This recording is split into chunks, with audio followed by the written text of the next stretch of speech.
Sophie Robin? Alors Sophie est juste à côté. Ah bah super, merci.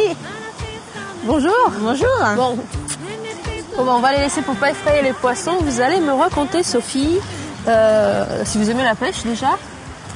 Eh bien, je pratique pas beaucoup la pêche, mais j'apprends aux côtés de Mathieu, qui est le responsable du site de la Maison de la Rivière et puis qui est un animateur passionné par son métier.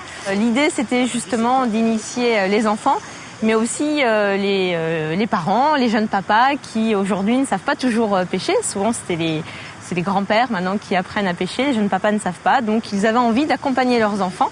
Et sinon, vous proposez quoi comme animation pour le printemps? Alors, on a d'autres animations dans le cadre des éphémères, ces animations nature. On a Jouons avec la nature, donc ce sont des petits ateliers où on fabrique des instruments de musique avec des éléments naturels prélevés dans la nature. Et sinon, on a en effet d'autres animations, comme la découverte des oiseaux au fil de l'eau. On part en barque le matin très tôt ou le soir à la tombée de la nuit avec un animateur nature qui nous fait découvrir justement toutes les espèces qu'on peut retrouver au bord de l'eau. Et c'est uniquement pour les enfants ou pour alors là non, c'est pour vraiment le grand public, enfants et adultes. Il y a certaines animations qui sont en effet plus réservées pour les enfants.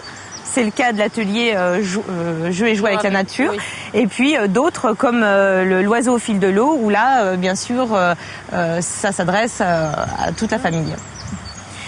Et donc du coup il y a des animations à l'extérieur et puis à l'intérieur parce que le bâtiment est très joli, il y a des choses ou... On a en effet 10 hectares autour de cet ancien moulin à eau dont on peut encore observer une partie des mécanismes à l'intérieur et la roue qui tourne toujours. Cependant ce moulin a été plutôt transformé en centre d'interprétation de la vie de la rivière à travers 4 espaces muséographiques qui ont été entièrement réaménagés en 2002.